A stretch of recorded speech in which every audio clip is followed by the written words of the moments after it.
Welcome to tasty kitchen vibes. आज हम बनाएंगे सफ़र के लिए 3 दिन तक चलने वाले गुड़ के और तीखे पराठे। तो सबसे पहले गुड़ के पराठे बनाते हैं। उसके लिए गुड़ का पानी बनाएंगे। एक बर्तन में पानी लेके उसमें गुड़ डालेंगे और जब तक गुड़ पिघल ना जाए तब तक उसे उबाल लेंगे।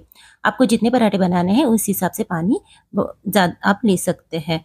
और फिर गुड़ का पानी उबलने के बाद उस पानी को छान के ठंडा करके उसमें थोड़ा ऑयल डालेंगे, थोड़ा नमक डालेंगे और उस पानी में जितना आटा जाएगा उतना थोड़ा थोड़ा करके डालेंगे।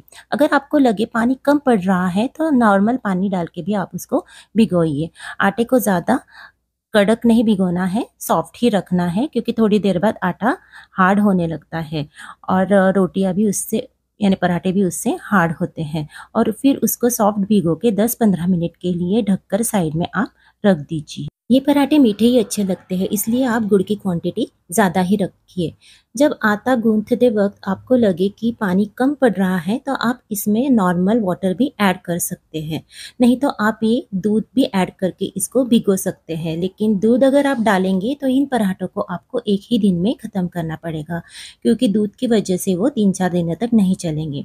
लेकिन आपको ये 3-4 दिनों तक चलाने हैं तो आप बेहतर है कि पानी से ही इसको भिगोइए। तो आप इसको आराम से 3-4 दिन तक रख सकते हैं। फिर आटे को आप सॉफ्ट भिगोइए और भिगो के 10-15 मिनट तक साइड में ढककर रख दीजिए। तीखे पराठे बनाने के लिए आटा लेंगे, उसमें बेसन डालेंगे। बेसन आप अपने हिसाब से कम ज़्यादा कर सकते हैं। फिर उसमें लाल मिर्च पाउडर, धनिया पाउडर और ज़ीरा पाउडर डालेंगे।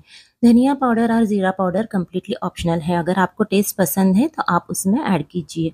फिर उसमें तेल डालेंगे, तेल की जगह पे आप घी भी डाल सकते हैं। फिर तिल, अजवाइन और हल्दी डालेंगे। उसके बाद कसूरी मेथी डालेंगे। कसूरी मेथी से उसका स्वाद और बढ़ता है। फिर पानी से हम एक सॉफ्ट डो उसका बना लेंगे। अगर आपको ये पराठे एक ही दिन में खाने हैं तो आप उसमें दही भी डाल सकते हैं, दही से वो और भी ज़्यादा टेस्टी बनते हैं। फिर उसको आप पानी से भिगो के 10-15 मिनट के लिए साइड में रख दीजिए। अब सबसे पहले बनाते हैं तीखे पराठे। तो सब पराठों को मीडियम थिकनेस में आप बेल लीजिए, तो वो सॉफ्ट रहेंगे। अगर आप उसको बहुत पतला बेलेंगे तो वो तुरंत हार्ड होने के चांसेस है, और अगर आप उसको बहुत ही मोटा बेलेंगे तो वो कच्चे रह जाएंगे। तो उसकी परत आप मीडियम ही रखिए।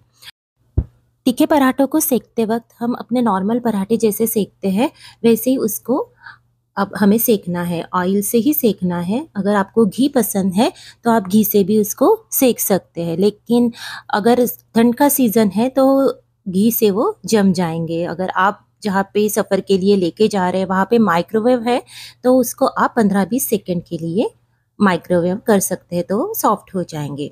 अभी गुड़ के पराठे बेलते वक्त उसको मीडियम परत ही रख के बेलेंगे और उसको जब सेकेंगे तो उसको तुरंत ही पलटी करेंगे, क्योंकि अगर हमने उसको ज़्यादा देर तक तवे पे रखा तो वो जल सकते हैं। तो उसको आप बार बार पलटी करके सेक लीजिए। उसके लिए भी आप ऑयल या फिर घी का यूज़ कर सकते हैं। गुड़ के पराठे ज़्यादा जल्दी हार्ड होते हैं तो उसके लिए आप ऑयल का ही यूज़ कीजिए सेकते वक्त, तो वो ज़्यादा अच्छे रहेंगे। गुड़ के पराठे बच्चों को भी बहुत पसंद आते हैं। ऐसे ही सब पराठों को बेल के ठंडा करने के लिए रख देंगे। आप उसको ठंडा करके ही पैक कीजिए, नहीं तो वो ख़राब हो सकते हैं। तो अब बनाते हैं मूंगफली की चटनी। तो मूंगफली की चटनी बनाने के लिए मूंगफली के दानों को रोस्ट कर लीजिए। हर साइड से अच्छे से उसको सेक लीजिए। कोई भी साइड जलनी नहीं चाहिए, नहीं तो उसका स्वाद बिगड़ सकता है। चटनी के लिए हम लहसुन, लाल मिर्च पाउडर और नमक लेंगे। लहसुन को पहले चॉप करके मिक्सर में ग्राइंड कर लीजिए। बाद में दूसरे इंग्रेडिएंट्स डालिए, क्योंकि लहसुन अगर इन सब के साथ डालेंगे तो वो अच्छा ग्राइंड नहीं होगा। फिर चटनी को मिक्सर में दरदरा पीस लीजिए। ज़्यादा फाइन मत कीजिए, नहीं तो वो टेस्टी नहीं बनती है। यहाँ पे मैंने लहसुन को चॉप करके नहीं डाला था तो इसकी वजह से बहुत परेशानी हुई थी मुझे। तो बेटर है कि आप उसको क्रश्ड करके या ग्रेट करके या फाइन चॉप करके ही डालिए। अगर आप उसको ऐसे ही डाल देंगे तो आपको बार बार ग्राइंडर खोल के उसको ऊपर नीचे करना पड़ेगा। फिर आप उसको अच्छे से पीस लीजिए।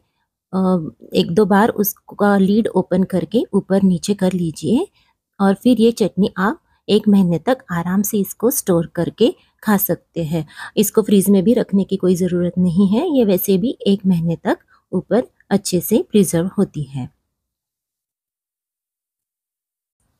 चटनी को एयर टाइट कंटेनर में रख दीजिए।